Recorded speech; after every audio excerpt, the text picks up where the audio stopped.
12 years ago, when I got diagnosed with UC, I felt lost and I felt frustrated. Not one single doctor could tell me one simple question, which was how to cure UC. In this video, I'm going to give you the step-by-step advice I wish they gave me 12 years ago so you can start healing today. This information would have saved me years of suffering. Hi, I'm Paul. I've been in clinical remission now for 19 months. I am symptom and med-free from my UC. I remember the day I got diagnosed with UC like it was the back of my hand. I was there sat in the waiting room for them to call me in, thinking, I wonder what this whole situation is, because they obviously briefly told me you have something called Ulcerative Colitis on the phone. So then when I went in and obviously talked to them about what the steps are moving forward, I asked them the simple question, is there a cure for UC? And their answer was no, there's no cure. The only thing you can do is hopefully get in remission by taking medications that you'll have to take for a certain amount of time, and then you may end up having to take them for the rest of your life. So that made me feel so deflated and so just hopeless that I couldn't do anything to help myself to cure this disease. At the time, I was into the gym. I was making sure I was eating healthy. I thought about things more holistically, about how to heal things naturally. And when someone's telling you, nope, you can't do anything whatsoever, it kind of makes you feel like shit. So what I've done over this last 12 years, I have learned bits and bats from everywhere, taken the medication that they've asked me to, realised that the medication isn't going to be solving anything and is not getting to root cause. So that's why I've given you the step-by-step plan in this video of what you should do to start healing today. Step number one is to get your mindset right. And the reason why we get mindset right is because the doctors have basically brainwashed you into thinking there's no cure for this UC. You have to do whatever they say, take whatever medication they tell you to take, and that is the only solution for it. Which I'm here to tell you now is a load of shit. An absolute load of garbage.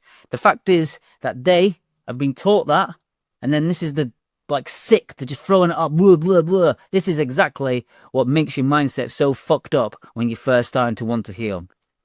So all I can say is there is a way to heal your UC.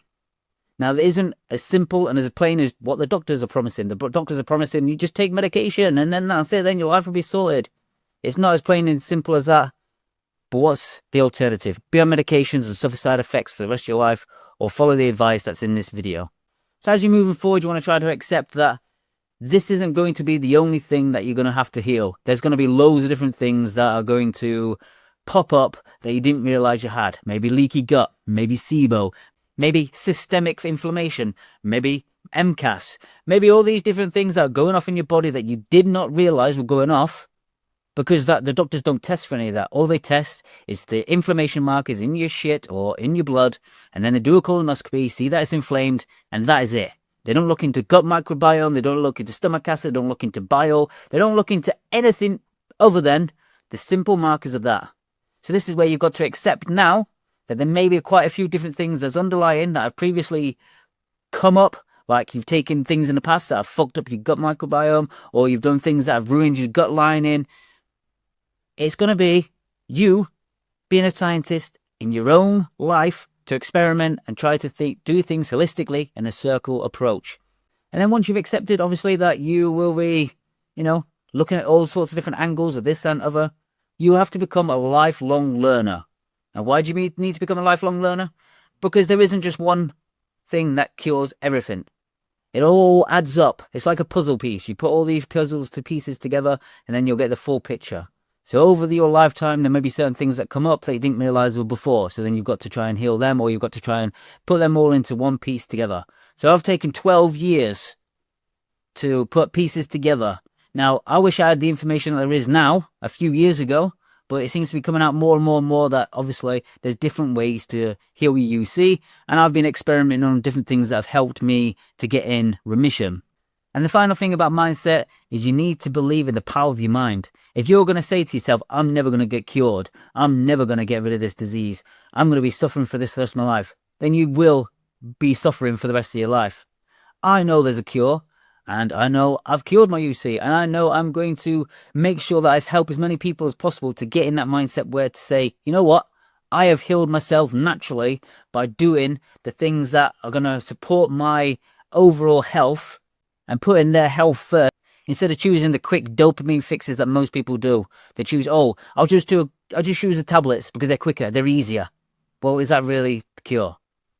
No, it's not. Because I can guarantee you didn't realize that 1 in 4 people still have to have surgery when they take the medication route. So that's 1 in 4 people who get told by the doctor that they need to go on medication and they still end up having a flare. Step 2 is the carnivore elimination diet. Why do we choose the carnivore diet? Because it is the best anti-inflammatory diet there is out there.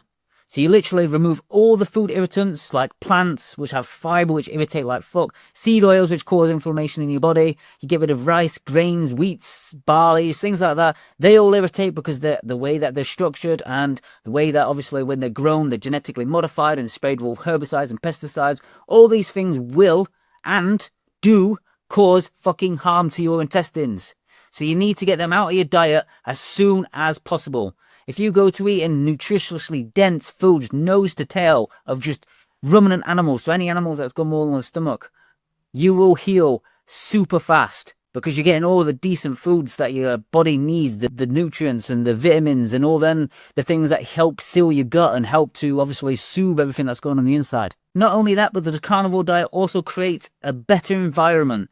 So obviously when you are eating all these different foods that are irritating, they'll increase certain bad bacteria and everything else that's going off in your bowels. If you clear out the environment and only eat the one simple nutritious dense food, it will create a much better environment for the good bacteria to thrive in, which then obviously means that when you start adding new nutritious foods in, you can start healing your gut properly, and then when you want to start building up your gut microbiome again, it's already in an amazing place. So what sort of thing can you eat on the carnivore diet? Well, what you can be eating is basically what I said, nose to tail. So you're going to be getting all sorts of different cuts of meat with bones in. Then you want to get ones with like different tendons and stuff in it. So obviously recently I've had the neck, which has got loads of different tendons and different sorts of things in it. I've slow cooked that for like 5.5 hours, and then I'd eat the food, drink the juices, because the juice is the thing that's got the glycine, the L-glutamine, all these different things that are going to help you with the healing process. They will reduce the inflammation and start sealing up your bowels, which then obviously reduce the inflammation as well. Now, if you want all this in an easy to follow step-by-step process that goes into more depth about everything that you should be doing, the top link in the description is my 90-day regenerative UC healing protocol. It's literally everything I've learned over the last 12 years, and it's got everything that you could possibly think of to go step by step to get you healing your UC. Step 3 is tracking and supplements. This is one of the biggest things that I have found out helped with just figuring out what's right and what's wrong. Most of the time we do stuff blindly without even considering anything that's going on. So you might eat a food, might make you feel a bit tired and stuff like that, but you don't think it's down to the food, don't think it's down to anything else. You literally just pass it off as if it's, oh, I must be just a bit tired. We don't actually look back and think to yourself, why is this actually happening? Why am I eating this thing that's making me feel like shit? Or just tracking your everyday symptoms to make sure that what you're doing is progressing you further towards what you actually want to do. So with this symptom tracker, there's, say, the histamine reaction. So histamine reaction, you can get pressure behind your head, in your teeth. You can get brain fog, dry eyes. You can get like itchy skin. You can get all sorts of different reactions. But generally, if you eat something that's high in histamine, you won't really notice it because you are eating all different sorts of foods. So you might be eating bread, you might be eating fruit, you might be eating eggs, you might be eating like rices, you might be eating biscuits, you might be eating all sorts of different shit in one day. So how do you know what is the actual thing that's causing this histamine reaction? So then you can cut it out to then hopefully sort out the histamine intolerance that you've got in your body. So then when you can start adding that food back in, you don't have these reactions where you feel tired, dry-eyed, fatigued, everything else that you're thinking of. But because you've got, obviously, more foods in there, you can't really track it. That's why we go back to the carnivore diet again. If you're tracking and you're only eating 1 or 2 foods in a day, you know exactly what's reacting, what's not reacting. So tracking is a fantastic thing and a tool that you need to be doing if you really want to get to healing. And obviously there's the supplement side of it. Now, supplements should never, ever replace a proper nutrient-dense like food plan. Because at the end of the day, they're there to aid in what you give your body. They're not there to heal it. So with the supplements, there's certain things like vitamin D, vitamin A, zinc, omega-3s. There is all sorts of different supplements that you can take that will aid in healing your bowels, like glycine and L-glutamine and things like that. But these should be used in conjunction with what you're eating. Say you decide to use the slow-cooked neck juices. So you've got them. That's already got the glycine, L-glutamine and everything in it. But if you wanted to make it even more packed, you could add a bit of collagen in it. Or you could add maybe some like gelatin in it. All these things will help seal your gut and improve your inflammation by adding in certain bits. Now, these are obviously things that you can add in over time, so then you don't stimulate your system in a flared state. Step number 4 is starting as soon as possible. And how do you start straight away? You have to tell all your friends and your family that you're going to be doing this. If you're one of these people that needs support around you, then you need to tell them. My family thought I was crazy for starting the carnivore diet, but they can see how much of a difference it's made to my quality of life, that now they don't even blink an extra eye. So I obviously cook my own meats. I cook everything for myself. That's all me. And I just deal with myself. My family have all their foods because that's what they want to do, and it's entirely up to them. I've tried obviously advising them that they want to eat less carbs, they want to eat less this and that and other, but that's entirely up to them. That's their choice. This is your choice now to do what you need to do to start healing your UC. So if you're going to be low, bitch about it and not tell anyone and this and other, and when people start commenting, oh, look at that, you're eating this and this and this, you're silly, you're this and that, and then you go back to eating normal, then that's more for you. I know it sounds harsh, but this is the sort of mentality you need to have. You need to be getting in there and basically telling them, say, look, I am doing this diet because I want to heal my UC. I don't want to be on medication for the rest of my life. I want to be making sure that everything that I put in my body is there for a purpose. To give me nutrients, to heal my bowels, and to put me in remission. So, if you've got no nice comments to say, and you've got nothing nice to say, don't fucking say it. You need to be sometimes quite harsh, because some people, they put their own shit on you, which isn't nice. You need to be pushing yourself to healing your bowels, and no matter what it takes, because at the end of the day, what's the alternative? You could end up being on medication for the rest of your life with harsh side effects. Or you might be one of them people that, end up having to shit in a bag because it gets that bad that they have to have the colon removed. Instead of, not listening to people and thinking, you know what, I'm going to try this because at the end of the day, I'm going to be a scientist in my own life and I'm going to experiment and make sure I can get to healing state. You need to pick a day to start. If that's today, tomorrow, next week, you need to be setting a day and starting on that day. Don't put it off. That day is the day that you're going to be like, right, I'm going to take back control of my life and I'm going to take back control of how I'm going to deal with my UC. Step 5 is consistency. This one here is probably the most important one because you have to stay consistent. You want to at least stick to the plan for 30 days. My program is a 90-day regenerative healing program, which is the top link in the description. I honestly believe the 30 days you would be able to remove all the inflammation and you would be able to get in some sort of good state after 30 days. But that's only getting rid of the symptoms and reducing the inflammation. I'd say you need a good 90 days to really holistically approach every angle and figure out what's actually going on in your system so then you can start healing everything. So then, what it's like, you end up thinking, oh, everything's going well, and then a couple of months later you end up with another flare-up, and then you're back into basically the same situation. Because you haven't gone to every single last root cause that there is. So that means you've basically got to turn up every single day to heal. You can't be taking days off thinking, oh, you know what, I'll do this and then I'll do that. And you know what, I'm going to eat this today and I'm going to eat that today instead because I can't be bothered. You've got to turn up every single day. And I'm not going to lie to you. Things will get tough. You will think to yourself, fucking hell, this is starting to get a bit tough now. All I've eaten is beef, salt and water for the last 4 days. I feel like eating something else. I feel a bit shitty. Why is everyone else can eat the same, all these different nice treats? Because it will come about. This very mindset comes back into it. It will come about where you're sat there and you're eating your slow cooked, ossobuco, which is like the shin part of a cow, which is actually really nice, slow cooked and with the bone marrow. It's amazing. There you are, you're eating that. Next thing you know, someone comes in with your used to be favourite meal, sat down, eating it next to you. And your mouth will be drooling and salivating like, oh, I remember the taste of that, it tasted so good. But what you forgot about is every time you ate it, it made you bloated, it gave you gas, and it made you feel like utter shit. But because you can smell it and you can remember that taste, you kind of think to yourself, okay, maybe if I have a little bit of that, it's not going to affect me too much. Wrong. You need to stay consistent. That little bit will fuck you up. You need to stay consistent. One thing that I've never had to really struggle with is like doing things wholeheartedly. So when I first started the carnivore diet, I was on something called vendolizumab, which is like injections. It's like called biologicals. You inject yourself in your stomach every 2 weeks. Well, first of all, you start having infusions. You have to go to hospital. They infuse it into your system. It's not pleasant. You can literally sit there and you feel it getting into your system, making you feel more shitter and shitter and shitter. Then you go into injecting yourself every 2 weeks. And I was on that, and I was one of these people who ate loads of carbs. I'm a personal trainer. I've obviously gone down that route of being like, you know what? Nope. The best thing to do, carbs, you need them for energy. And it's the bullshit that everyone tells you. You need carbs for energy. You need them for this. You need them for that. So then I was eating at least 300 grams of carbs a day. So the day that I decided to do carnivore, I stopped all medication and I stopped all carbs. I literally jumped feet first into this thing because I was sick to death of being on this fucking medication. I was sick to death of having flare up after flare up after flare up after flare up.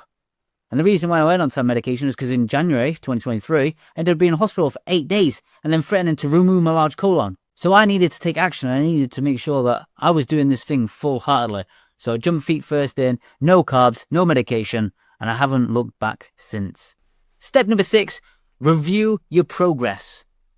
One thing that I used to forget before is how long I'd go between each flare-up and what things worked and what things didn't. So you need to review it in your progress like every 30 days. So then you can see like how well you've done. So it's not just literally, about symptoms. So how's your symptoms been? It's also about how you feel. How's your mood? How's your energy? How do you feel within yourself? How's your like actual mental state? Reviewing every 30 days gives you that full approach of just basically giving you that full holistic approach of making sure you're going in the right direction. Step number 7 is the next phase. So once you obviously got into a good state, this is where you start thinking to yourself, right, what else can I do now to make sure I am staying healed? I'm getting the best nutrients I can. So this is where do you start adding other things? Do you start adding in maybe different animal products like bits of chicken or pork? Or do you start adding in like fermented foods like yogurt, kefir, maybe some raw milk, maybe some fish? This is where you start evaluating where you're going to go and what things are happening. So then you start adding in different foods for the micronutrients. It's all well and good eating nose tail, which is fantastic, of say one animal. But when you've got the diversity of all these different animals in, it gives you the ultimate thing of the micronutrients as well, because you don't want to be just deficient in, well, you don't want to be deficient in any vitamins. So it's about having that whole approach of all sorts of animals. And it's also about seeing if there's any underlying issues. So as you're healing within that first 30 days, problems might come up, they might not. Then when you start adding things in, you might start realizing you're getting reactions. So you add an egg in and you're getting reactions, you're getting like a bit of a pressure behind your teeth or the back of your head, or you start to get a bit of a congestion in your nose, or you start to feel a bit off and a bit fatigued. You're thinking, okay, well, I ate these before, but I didn't notice, but now I do. That's because you're being so clean. It's not because of, you're like a massive thing. It's because you're eating so clean now, you've realized these reactions. You could have been having them reactions before, but you just didn't know. This is where things like histamine. So you might have a histamine intolerance, so you can't eat eggs at the minute because it causes this reaction. So you need to know these sort of things. Thinking about, right, okay, histamine reaction could be all sorts of different things. It could be SIBO, so basically small intestinal bacterial overgrowth. It could be the fact that you have got a leaky gut, which is leaking the histamines into your system. You could have MCAS, which is basically where your cells are overactive. So they literally attack anything that's coming into your system because they think it's a threat.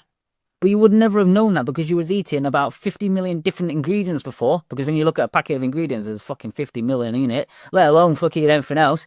So how would you have ever known that you had this before? So all this time you've been putting off the symptoms and ignoring them while they're causing damage more and more in your system. But you wouldn't have known that unless you go on the elimination carnivore diet. Top link in the description. I tell you now, I go step by step how to go into it. Honestly, this is the protocol I wish I had 12 years ago. Is that good? I wish I had it 12 years ago. But I don't want people like you to generally suffer like I have over the years, going through all these different heartaches of different medications that didn't work, side effects that didn't work, almost not going on my first date with my partner because I was going to shit my pants So I would have never, if I didn't force myself to do it that there and then, I probably would have never met her. And I wouldn't have my daughter that I would have today. Because all the stupid diseases and them telling me that there's no fucking cure for it. Top link in the description.